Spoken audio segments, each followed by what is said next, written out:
So hello everyone, welcome back to my YouTube channel. This is Samdhi Sharma and I scored 614 marks out of 720 in NEET 2021. So today we are going to start new topic, that is EAR, electrophilic addition reaction. So electrophilic addition reaction नाम से पता लग रहा है कि हमें किसी compound में इलेक्ट्रोफाइल को ऐड करना है। इलेक्ट्रोफाइल कौन? जिसके पास इलेक्ट्रॉन की कमी है। तो ऑब्वियस सी बात है, इलेक्ट्रोफाइल किस कंपाउंड में ऐड होना चाहेगा? जिसके पास इलेक्ट्रॉन बहुत सारे होंगे। ठीक है, तो अब इलेक्ट्रॉन किसके पास ज़्यादा होते हैं भाई? एल्कीन है हमारा एल्काइन है, इनके पास क्या होते हैं? डबल बॉन्ड, ट्रिपल बॉन्ड होते हैं। तो यानी कि इनके पास इलेक्ट्रॉन डेंसिटी बहुत ज़्यादा है। तो इसलिए जो EAR रिएक्शन होती है वो किस में होती है? एल्कीन एंड एल्काइन में। जहाँ भी आपको एल्कीन और एल्काइन दिखे, सबसे पहले उस पर EAR ही लगानी है आपको। ठीक है, तो इसलिए कहते हैं that EAR is a characteristic reaction of alkene and alkyne. ठीक है, नेक्स्ट चीज आती है, अब आप बोलोगे भाई जो बेंजीन होती है या बेंजीन के जो कंपाउंड होते हैं लाइक फिनाइल वगैरह, उनमें भी पाई बॉन्ड है बहुत सारे, तो क्या उनमें भी EAR लगानी है? तो नहीं, EAR हमें एरोमेटिक रिंग्स में नहीं लगानी है। उनके लिए अलग रिएक्शन होती है, that is electrophilic substitution reaction, वो हम आगे पढ़ेंगे। बट अभी आप इतना ध्यान रख लो कि आपको एरोमेटिक रिंग्स में EAR नहीं लगानी है। ठीक है, now what is the mechanism of electrophilic addition reaction, वो हम देखते हैं। राइट, ये हमारा हो गया एल्कीन। ठीक है, और ये कंपाउंड है। ठीक है, जिसमें एक ऑब्वियस सी बात है, अगर कोई कंपाउंड बना हुआ है तो उसमें एक तो क्या है? इलेक्ट्रोफाइल होगा और एक न्यूक्लियोफाइल होगा। ठीक है, तो अब इस जो रिएक्शन है इसको हम EAR क्यों बोलते हैं? क्योंकि इसकी जो RDS स्टेप होती है ना, जो सबसे स्लोएस्ट स्टेप होती है, जो रेट डिटरमाइनिंग स्टेप होती है, उसमें क्या होता है? उस स्टेप में इलेक्ट्रोफाइल का एडिशन होता है। ठीक है, अभी इस कंपाउंड में इलेक्ट्रोफाइल न्यूक्लियोफाइल दोनों है, तो इस एल्कीन से जाकर दोनों ही जुड़ेंगे।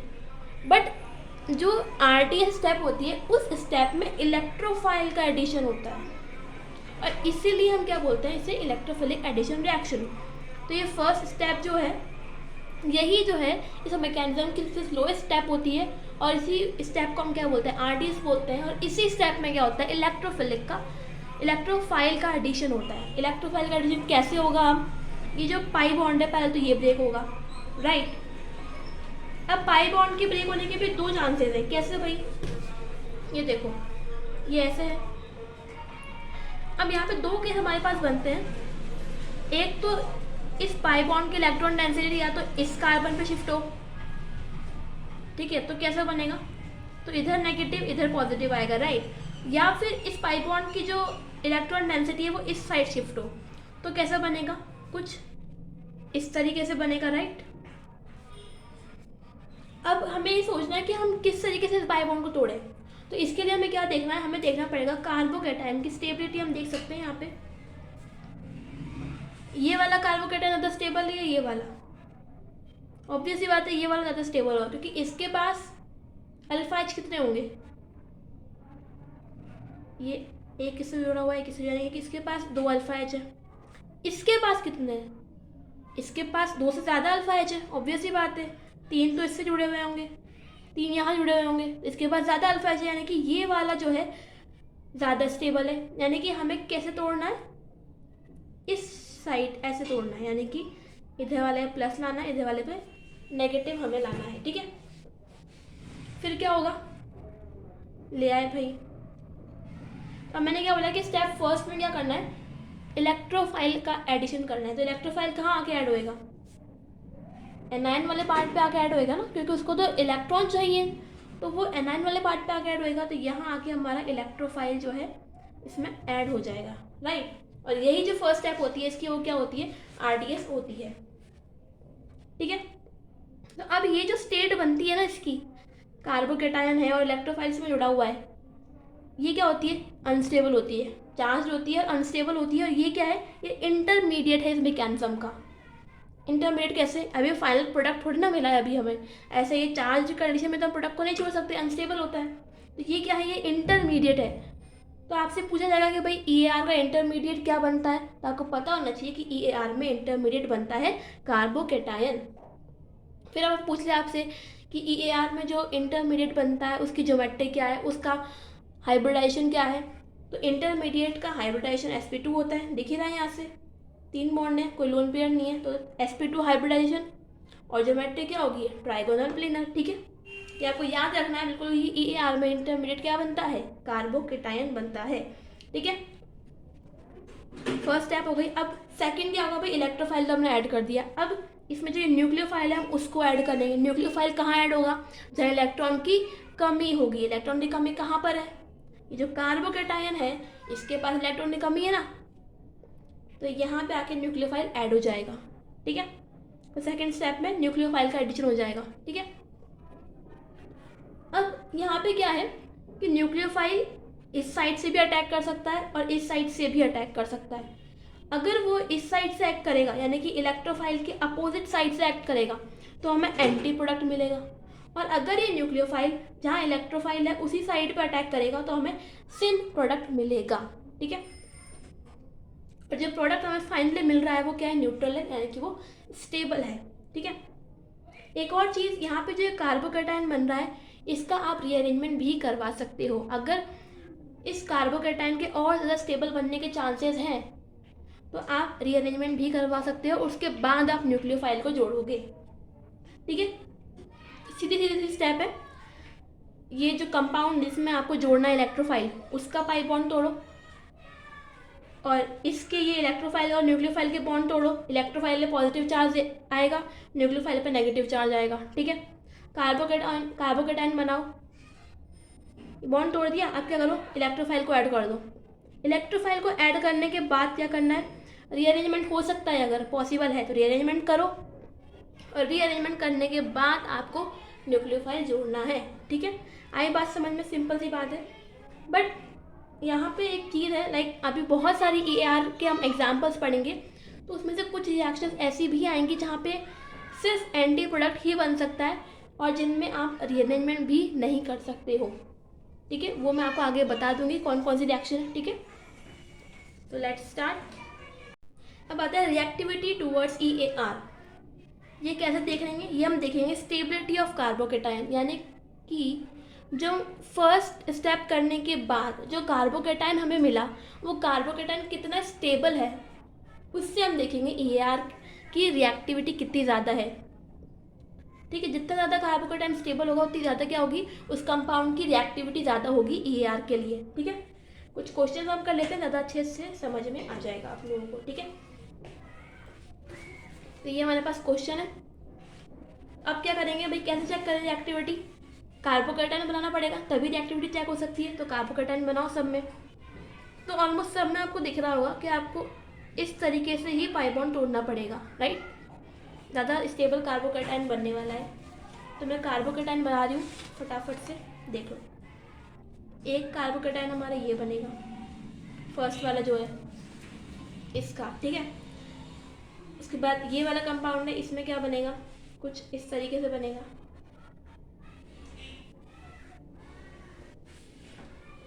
थर्ड वाला क्या बनेगा, कुछ इस तरीके से बनेगा। और फोर्थ वाला क्या बनेगा, कुछ इस तरीके से हमारे पास बनेगा। अब आपको इन कार्बोकेटायन की स्टेबिलिटी चेक करनी है कि सबसे ज़्यादा स्टेबल कार्बोकेटायन कौन सा है। एक चीज़ ध्यान रखना, GOC1 में पढ़ने को मिलेगी आपको कि लोन पेयर के पास वाला पॉजिटिव चार्ज सबसे ज़्यादा स्टेबल होता है। ठीक है, तो यहाँ पे क्या है कि जो OCH3 है इसके पास ऑक्सीजन के पास लोन पेयर है बहुत सारे, तो यानी कि पॉजिटिव के जस्ट पास अगर आपको लोन पेयर देने वाला मिल जाए तो वो सबसे ज़्यादा स्टेबल होता है, वो वाला कार्बोकेटायन। तो यानी कि सबसे ज़्यादा स्टेबिलिटी किसकी है, इस वाले की। उसके बाद इन तीनों में चेक करते हैं, तो यहाँ पे क्या है, फिनाइल ग्रुप है, यानी कि यहाँ पे क्या है, रेजोनेंस मिल जाएगा। पॉजिटिव के जस्ट पास क्या है, फिनाइल है, तो रेजोनेंस यहाँ मिल जाएगा। तो यानी कि इसके बाद कौन स्टेबल है, ये। इन दोनों में देखो आप, इन दोनों में कैसे चेक करें, यहाँ पे हम चेक कर लेंगे अल्फा एच से। यहाँ पे कितने अल्फा एच, 3 के बाद 6 अल्फा एच है यहाँ पे कितने, यहाँ पे 9 अल्फा एच है। तो यानी कि थर्ड नंबर पे ये हो गया और फोर्थ नंबर पे ये हो गया, यानी कि स्टेबिलिटी का ऑर्डर क्या हो गया, 4 3 2 1, यानी कि रिएक्टिविटी का ऑर्डर क्या हो गया EAR के लिए, सबसे ज़्यादा फोर्थ वाला रिएक्टिव है, देन थर्ड वाला, देन सेकंड वाला एंड देन फर्स्ट वाला, ठीक है। Now let's come to next question. इसमें भी, अब इसमें तो आपको कार्बोकेटाइन बना के दे रखा है ऑलरेडी, तो आप इस कार्बोकेटाइन की स्टेबिलिटी चेक कर लो डायरेक्ट। कैसे चेक करें भाई? देखो फिनाइल फिनाइल सब में कॉमन है, सब में सब कुछ कॉमन है, डिफरेंस कहाँ पे आ रहा है? डिफरेंस आ रहा है सिर्फ इन ग्रुप्स का, राइट। तो हमें पता है NO2 क्या है? NO2 क्या लगता है? -M लगता है, राइट। यानी कि ये क्या कर रहा है? तो क्या करेगा? डीएक्टिवेट कर रहा है ना एक तरीके से, डीएक्टिवेटिंग, तो लेस स्टेबल बनाएंगे उस कार्बोकेटाइन को। फिर एक क्लोरीन यानी कि हेलोजन, हेलोजन का क्या होता है? -I, -I डोमिनेटिंग होता है +M के ऊपर हेलोजन का, राइट। फिर है CH3, CH3 क्या होगा? +I। और OCH3 का क्या होगा? हाँ भाई कंफ्यूजन आ जाता है यहाँ पे बहुत से लोगों की, भाई OCH3 का तो -I भी होता है +M भी होता है, क्या लगाना है? तो देखो कैसे देखना होता है, ये बेंजीन ग्रुप है, यानी कि यहाँ पे रेजोनेंस पॉसिबल है, यानी कि यहाँ पे M इफेक्ट लगना पॉसिबल है, तो इसलिए हम यहाँ पे क्या लगाएंगे? हम यहाँ पे OCH3 का M इफेक्ट कंसिडर करेंगे। अगर यहाँ पे बेंजीन की जगह सिंपल सी रिंग होती, इसमें कोई रेजोनेंस नहीं हो रहा होता, तो हम इस OCH3 का -I कंसिडर करते हैं। बट यहाँ पे क्योंकि यहाँ पे पाई बॉन्ड है, तो यानी कि यहाँ पे M इफेक्ट लग सकता है, तो इसलिए हम यहाँ पे OCH3 का +M इफेक्ट कंसिडर करेंगे। फिर क्वेश्चन आता है कि भाई हमने क्लोरीन के केस में क्यों -I कंसिडर किया? बिकॉज हेलोजेंस के केस में -I ज़्यादा डोमिनेटिंग होता है उनके +M से, ठीक है। तो अब ऑब्वियसली बात है, किस ऑर्डर में होगा? सबसे ज़्यादा रिएक्टिविटी कौन बढ़ाए, ये सबसे ज़्यादा स्टेबल कौन कर रहा है कार्बोकेटाइन को? +M वाला, फिर +I वाला, then -I and then +M, यानी कि स्टेबिलिटी का ऑर्डर क्या हो गया? सबसे ज़्यादा ये स्टेबल है, सबसे ज़्यादा ये रिएक्टिव है, फिर ये रिएक्टिव है, फिर ये एंड देन ये, ठीक है।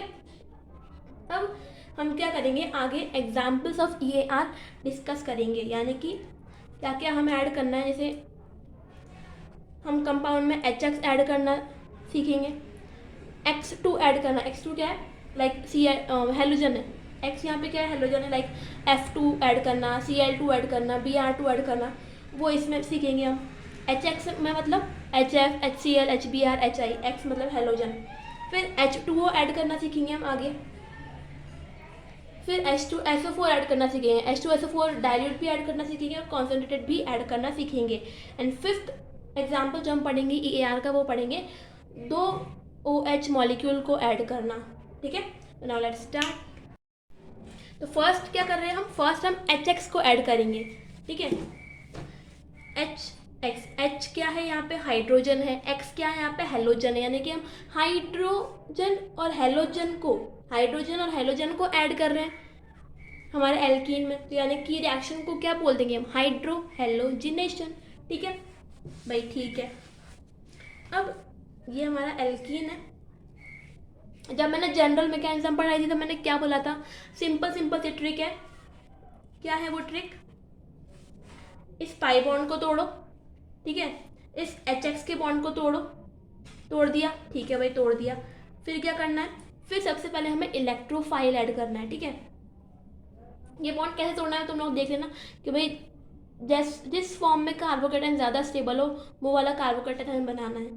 तो ऑब्वियसली बात है कार्बोकेटाइन यहाँ पे ये वाला बनेगा, ये ज़्यादा स्टेबल है ना, तो ये बॉन्ड को हम इस तरीके से तोड़ देंगे। इस HX को कैसे तोड़ेंगे भाई? हेलोजन की इलेक्ट्रोनेगेटिविटी ज़्यादा है, तो इस साइड टूटेगा ये बॉन्ड, यानी कि H+ और X-, ठीक है। तोड़ दिया, बॉन्ड तोड़ दिया भाई, ठीक है, बॉन्ड तोड़ दिया हमने। अब क्या करना है? स्टेप 1 क्या होती है EAR की? इलेक्ट्रोफाइल को ऐड करना। इलेक्ट्रोफाइल कौन है यहाँ पे? H+, तो यानी कि इस कंपाउंड में हम क्या करेंगे? H+ को ऐड कर देंगे। भाई H+ है, ये किससे जाके जुड़ेगा? C- से जाके जुड़ेगा ना भाई। इसको इलेक्ट्रॉन डेंसिटी चाहिए, वो किसके पास मिलेगी? C- के पास, ठीक है, तो ये जाके जुड़ जाएगा इससे, और ये कार्बोकेटाइन ऐसा का ऐसा बना हुआ है, ठीक है। अब देख लो कि क्या यहाँ पे रीअरेंजमेंट पॉसिबल है, मतलब क्या रीअरेंजमेंट करके मैं इस कार्बोकेटाइन को और ज़्यादा स्टेबल बना सकता हूँ। तो भाई देखा हमने कि नहीं भाई, कोई पॉसिबल और केस नहीं है यहाँ पे। यही सबसे ज़्यादा स्टेबल फॉर्म है इस कंपाउंड में कार्बोकेटाइन की। तो अब क्या करेंगे हम, अब इस X माइनस को मिला के ऐड कर देंगे इस कार्बोकेटाइन पे, ठीक है। तो ये कैसा बन जाएगा, ये कुछ ऐसा बन जाएगा। सेम साइड से एक्ट करेगा तो सेम प्रोडक्ट, और अगर अपोजिट साइड से एक्ट करे तो एंटी प्रोडक्ट यहाँ पे बन जाएगा हमारा, ठीक है। सिंपल सीधी सीधी सी बात थी, बिल्कुल सीधी सीधी सी कि बस पाई बॉन्ड तोड़ो, HX का बॉन्ड तोड़ो, फिर फर्स्ट स्टेप में इलेक्ट्रोफाइल को ऐड करना है, फिर जो कार्बोकेटाइन बने उसमें देखना है कि क्या रीअरेंजमेंट हम कर सकते हैं। अगर रीअरेंजमेंट हो सकता है तो रीअरेंजमेंट करना है, नहीं हो सकता तो फिर न्यूक्लियोफाइल ऐड कर देना है, और दोनों प्रोडक्ट यहाँ पे बनेंगे, एंटी भी बनेंगे और सिन भी बनेगा, ठीक है। तो बस यही है, कुछ डिफ़िकल्ट इसमें नहीं था। ये याद रखना कि हाइड्रोहेलोजिनेशन में रीअरेंजमेंट भी पॉसिबल है। इंटरमीडिएट क्या बनता है, इंटरमीडिएट एज यूजुअल कार्बोकेटाइन बनता है, और एंटी और सिन दोनों प्रोडक्ट यहाँ पे आपको देखने को मिलेंगे, ठीक है। एक चीज़ बिल्कुल दिमाग में सेट कर लो कि EAR में जब भी आपका इलेक्ट्रोफाइल कौन होगा, H+ आयन होगा, तब रीअरेंजमेंट भी पॉसिबल होगा और एंटी और सिन दोनों प्रोडक्ट आपको मिलेंगे, ठीक है। आगे हम ऐसी रिएक्शंस भी देखेंगे EAR में जहाँ पे इलेक्ट्रोफाइल H+ आयन नहीं होगा, तो उन रिएक्शंस में ना तो रीअरेंजमेंट होगा और ना ही वहाँ पे एंटी और सिन दोनों मिलेंगे, वहाँ पे सिर्फ एंटी प्रोडक्ट्स आपको देखने को मिलेंगे, ठीक है। आगे देख लेना और आएंगे ऐसी रिएक्शंस, ठीक है। फिर बात आती है रिएक्टिविटी की। रिएक्टिविटी कैसे चेक करनी है, तो रिएक्टिविटी ऑफ एल्कीन, तो वही स्टेबिलिटी ऑफ कार्बोकेटाइन, जो इंटरमीडिएट बना है उसकी स्टेबिलिटी देखनी है भाई किसका कार्बोकेटाइन ज़्यादा स्टेबल है।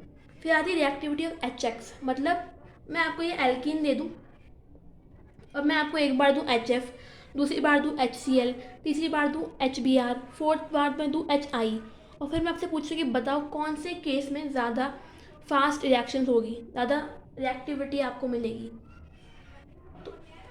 तो उस केस में सबसे ज़्यादा रिएक्टिविटी किसके साथ मिलेगी पता है, HI, उसके बाद HBr, उसके बाद HCl, उसके बाद HF। क्यों? क्योंकि HI क्या है, इसमें आयोडीन बड़ा मॉलिक्यूल है, यानी कि HI की बॉन्ड लेंथ ज़्यादा है, बॉन्ड लेंथ ज़्यादा है तो बॉन्ड वीक है, तो यानी कि आसानी से टूट जाएगा। जबकि HF में क्या है, HF का बॉन्ड स्ट्रॉन्ग है ना, HI के कंपेयर में ज़्यादा स्ट्रॉन्ग है, तो HF का बॉन्ड थोड़ा लेट टूटेगा, थोड़ा लेट होगी, रिएक्टिविटी कम होगी, ठीक है। तो इसलिए जैसे जैसे बॉन्ड लेंथ बढ़ेगी वैसे वैसे क्या होगा, बॉन्ड जल्दी टूटेगा तो रिएक्टिविटी बढ़ जाएगी, ठीक है। सेकेंड केस हमारा आता है एसिडिक हाइड्रेशन ऑफ एल्कीन, ठीक है। इसमें क्या क्या देखिए, जैसे अगर आपको बोल दे कि भाई एसिडिक हाइड्रेशन करना है आपको एल्कीन का, या वो आपको बोल दे कि आपको डाइल्यूट H2SO4 जोड़ना है एल्कीन में, या फिर वो आपको बोल दे कि आपको H3O+ जोड़ना है एल्कीन में, तो ये तीनों में आपको यही काम करना है। क्या काम करना है देखो आगे, ये आपको मिला एल्कीन, साथ में क्या मिलेगा आपको, साथ में आपको मिलेगा एसिड प्लस वाटर, ठीक है। पूरे एसिड से हमें कोई मतलब नहीं है, हमें सिर्फ एसिड के किससे मतलब है, हमें सिर्फ एसिड जो H+ आयन देगा उससे हमें मतलब है, ठीक है। यानी कि ले दे के हमें रिएक्शन में क्या यूज़ करना है, एक तो हमें यूज़ करना है H+ और दूसरा हमें करना है H2, ठीक है। क्या होगा, अगेन बॉन्ड तोड़ेंगे, तोड़ दिया भाई, क्या बना, कुछ ऐसा हमें देखने को मिला। अब अगेन यहाँ पे ये H+ इलेक्ट्रोफाइल है, क्या करेगा, अटैक करेगा, मतलब इलेक्ट्रोफाइल यहाँ के जुड़ जाएगा C- के पास। अब क्वेश्चन ये आता है कि मैं यहाँ से H2O को तोड़ने से जो मुझे H+ मिल रहा है मैं उस H+ को जोड़ दूँ वहाँ जाके, बट मैंने ऐसा नहीं किया, मैंने एसिड से जो H+ मिला है वो जोड़ा है। क्यों भाई, वो इसीलिए कि ये H2O में जो ये OH का बॉन्ड होता है ये बहुत स्ट्रांग होता है, तो इसको आप ऐसे नहीं कर सकते कि बस मुंह उठा के बस तोड़ दिया ये बॉन्ड और H+ और OH- बना लिया, ऐसा बिल्कुल नहीं कर सकते आप, बिकॉज ये बॉन्ड बहुत स्ट्रांग होता है। तो इसलिए हम H+ किसका लेंगे, एसिड का लेंगे, ठीक है। तो अब क्या होगा, ये H+ एसिड वाला जो है यहाँ जाके जुड़ जाएगा, ठीक है। ये कुछ इस तरीके से बन गया और ये H यहाँ पे आ गया। अब हमारे पास आएगा H2O का रोल, ठीक है। तो मैंने बोला ना कि ये इस तरीके से ब्रेक नहीं हो सकता, तो इस तरीके से हमें ब्रेक करना भी नहीं है, नहीं हो पाएगा इस तरीके से ब्रेक। तो फिर अब आते हैं कैसे जोड़ेंगे हम H2O को इसमें। अब ये पॉजिटिव चार्ज और O के पास क्या है, लोन पेयर है, ठीक है। अब क्या होगा, ये ऑक्सीजन अपने लोन पेयर इस बेचारे को देगी, ठीक है। क्या बन जाएगा, कुछ इस तरीके का सिनेरियो हमारे पास बन जाएगा। भाई ऑक्सीजन ने उसको लोन पेयर दिए हैं, तो ऑक्सीजन के पास क्या होगा, पॉजिटिव चार्ज आ जाएगा।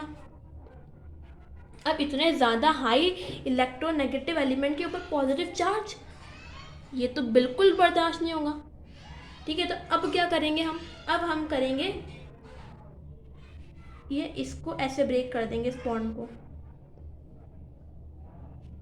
ठीक है। यानी कि ये जो H है ये H+ की फॉर्म में निकल जाएगा। भाई ये वाला बॉन्ड नहीं टूट सकता था ना, पर ये तो टूट सकता है। यहाँ पे तो O के ऊपर पॉजिटिव चार्ज है जो बहुत ज़्यादा अनस्टेबल है, तो ये बॉन्ड तो इजीली टूट जाएगा, इसको टूटने में थोड़ा कोई दिक्कत है। जैसे ये H+, ये बॉन्ड टूटेगा तो H के ऊपर प्लस और O के ऊपर माइनस आ जाएगा, तो माइनस प्लस न्यूट्रलाइज हो जाएगा। तो एट द एंड हमें क्या प्रोडक्ट मिल जाएगा, एट द एंड हमें ये मिल जाएगा प्रोडक्ट, ये, और यहाँ पे ये H जुड़ गया, ठीक है। तो अब इसमें यही आपको ध्यान रखना है कि ये जो OH है ये तो हमें वाटर से मिला है, बट ये जो H है ये हमें एसिड से मिला है, ठीक है। तो ध्यान रखना, अगर आपको H2O की जगह D2O दे दे तो फिर आपको यहाँ OH की जगह OD करना होगा, बट यहाँ पे तो H ही रहेगा। यहाँ D मत करके आ जाना, क्यों, क्योंकि ये H तो हमें किससे मिला है, एसिड से मिला है, ठीक है। तो ये चीज़ यहाँ पे आपको याद रखनी है कि OH हमें किससे मिला है, यहाँ पे वाटर से, और H किससे मिला है, एसिड से, ठीक है भाई। हो गया काम, हाँ जी बिल्कुल हो गया, ठीक है। अगेन यहाँ पे इलेक्ट्रोफाइल कौन था, अगेन यहाँ पे इलेक्ट्रोफाइल कौन था, H+ था। तो इट मीन्स यहाँ पे रीअरेंजमेंट भी पॉसिबल है कार्बोकेटायन का, और यहाँ पर भी आपको सिन प्रोडक्ट भी मिलेगा और एंटी भी मिलेगा, यानी कि H और OH अपोजिट साइड भी हो सकते हैं और सेम साइड भी बन सकते हैं, ठीक है। और यहाँ पे जो कार्बोकेटायन बनेगा उसका रीअरेंजमेंट भी पॉसिबल है यहाँ पे, ठीक है, यस। अब हमें जो प्रोडक्ट मिला वो क्या मिला है हमें, देखो अल्कोहल मिला है हमें प्रोडक्ट में, यानी कि ये जो रिएक्शन है एसिडिक हाइड्रेशन ऑफ एल्कीन या फिर एडिशन ऑफ डाइल्यूट H2SO4, वो क्या है, it is the MOP of alcohol. MOP मतलब method of production of alcohol, ठीक है। तो अभी तक जितनी भी रिएक्शन हमने पढ़ी उसमें से ये क्या है, this is the first reaction of MOP of alcohol, ठीक है। सेकेंड रिएक्शन हमारे पास, सॉरी सेकेंड नहीं, थर्ड रिएक्शन हमारे पास आती है ऑक्सीमर्क्यूरेशन डीमर्क्यूरेशन, शॉर्ट में हम इसे बोलते हैं OMDM, ठीक है। अब भाई इसका नाम ऐसा क्या है, तो इसमें क्या होता है, ऑक्सीमर्क्यूरेशन में क्या होता है, हम मरकरी के प्रोडक्ट को ऐड करते हैं, फिर क्या करते हैं हम उसमें से क्या होता है, मरकरी हम निकाल लेते हैं, तो दैट्स वाई डीमर्क्यूरेशन, यानी कि पहले मरकरी जोड़ना है फिर मरकरी निकालना है, तो इसलिए ऑक्सीमर्क्यूरेशन डीमर्क्यूरेशन, ठीक है। ये क्या होता है, इसकी मैकेनिज्म बहुत डिटेल में होती है जो हमें जानने की बिल्कुल ज़रूरत नहीं है, नहीं पूछेगा कुछ भी वो आपसे, और डायरेक्ट क्या करेगा, आपको एल्कीन देगा और ये रिएजेंट देगा और आपको बोलेगा प्रोडक्ट बनाओ। इसमें जो प्रोडक्ट बनता है वो भी क्या बनता है, वो अल्कोहल बनता है। तो यानी कि ये जो रिएक्शन है OMDM, ये भी क्या है, it is also a MOP of alcohol, ठीक है। तो भाई अब OH ठीक है जोड़ना तो है, पर कैसे जोड़ना है, तो उसके लिए आपको सिंपल सी ट्रिक याद रखनी है कि ये एल्कीन जो मिलेगा आपको, इसका जो पाई बॉन्ड है, ये पाई बॉन्ड आपको तोड़ना है, कार्बोकेटायन बनाना है, बट उस कार्बोकेटायन का आपको रीअरेंजमेंट नहीं करना है। बॉन्ड तोड़कर जैसा कार्बोकेटायन आपको मिल जाए, स्टेबल बनाना है पहली बात तो, ये नहीं कि कैसे भी तोड़ दो, जो स्टेबल बनेगा ना कार्बोकेटायन, वो स्टेबल कार्बोकेटायन बनाना है, लेकिन उसको रीअरेंजमेंट नहीं करना है, ठीक है। डायरेक्ट बॉन्ड तोड़ते ही आपको उस पर OH जोड़ देना है। ये ट्रिक है सिंपल सी कि बिना रीअरेंजमेंट करे कार्बोकेटायन पर OH जोड़ना है, ठीक है। सीधी सी ट्रिक है और कुछ नहीं करना है, वो आपसे और कुछ भी नहीं पूछेगा इस रिएक्शन में, ट्रस्ट मी, ठीक है। यानी कि ले देखिए क्या हो रहा है, इसमें रीअरेंजमेंट नहीं हो रहा है इस रिएक्शन में, ठीक है। So it is the second MOP of alcohol, ठीक है। नेक्स्ट रिएक्शन हमारे पास आती है हाइड्रोबोरेशन ऑक्सीडेशन, शॉर्ट में इसे हम बोलते हैं HBO। ठीक है, इसकी भी मैकेनिज्म है, मैकेनिज्म इसकी चलो आपको बता दूंगी मैं, छोटी सी है, कोई दिक्कत नहीं है। वैसे अगर नहीं याद रखोगे तो भी कोई दिक्कत नहीं है, इसकी भी नहीं पूछता है वो। क्या होगा, एल्कीन है। इसमें क्या करेंगे, पहले हम इसमें ऐड करते हैं BH3। मैं दिखाई देती हूँ कैसे ऐड करते हैं। ये एल्कीन है हमारे पास, यहाँ पे हम क्या करेंगे, BH3 को हम ऐड करेंगे। कैसे ऐड कर रहे हैं वो देखो, ये यहाँ से ये धीरे धीरे ये वाला पाई बॉन्ड टूट रहा है और ये हमारा BH3 है। ठीक है ना, ये 2 H है, 1 H है। ठीक है, तो ये क्या होगा, धीरे धीरे ये वाला यहाँ से पाई बॉन्ड टूट रहा है, धीरे धीरे ये इस वाले H का बोरोन से बॉन्ड टूट रहा है और धीरे धीरे ये वाला बॉन्ड बन रहा है। ठीक है, एक तरह से क्या है, ट्रांजिशन स्टेट है। एग्जैक्टली यहाँ पे कोई इंटरमीडिएट नहीं है, यहाँ पे क्या है, यहाँ पे हमें ट्रांजिशन स्टेट देखने को मिल रही है एक तरीके से, राइट। तो जब ये बॉन्ड टूट जाए, ये वाले बॉन्ड बन जाएंगे और ये वाला बॉन्ड टूट जाएगा, तो ये कुछ ऐसा देखने को मिलेगा हमें, राइट।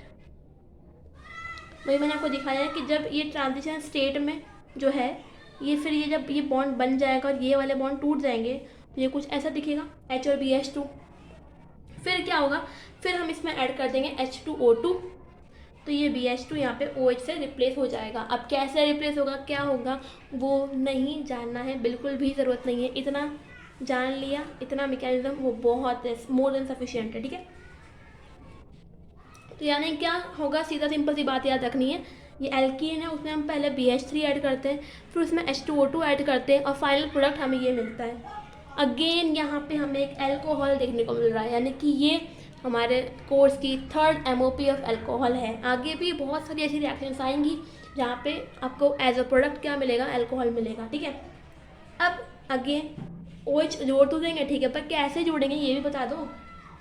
उसके लिए सिंपल सी ट्रिक है कि लेस हिंड्रेंस वाले कार्बन पर OH जोड़ना है। जिन 2 कार्बन के बीच में डबल बॉन्ड बना हुआ है, उन दोनों में से जिस कार्बन पर लेस हिंड्रेंस है वहाँ पर आपको क्या करना है, OH जोड़ना है। अब यहाँ पे ये मैम जो पाई बॉन्ड है वो इस वाले कार्बन के बीच में, हाँ जी बिल्कुल। तो हिंड्रेंस किसके ऊपर कम है, इसके ऊपर या इसके ऊपर? ऑब्वियसली बात है, जो कोने कोने में बैठा है उसके ऊपर हिंड्रेंस कम है ना, तो वहाँ पर हमने OH जोड़ दिया, प्रोडक्ट बना दिया। एक और इम्पॉर्टेंट चीज़, ये जो NCERT में लिखी हुई है क्लियरली, कि इस रिएक्शन से एक्सीलेंट यील्ड हमें मिलती है अल्कोहल की, यानी कि बहुत अच्छे अमाउंट में हमें अल्कोहल ऑब्टेन होता है इस रिएक्शन से। ठीक है, NCERT में लिखी हुई है, इंपॉर्टेंट है, याद रखना है। ठीक है, सो या this all about today's video. Bye bye, take care, जय हिंद।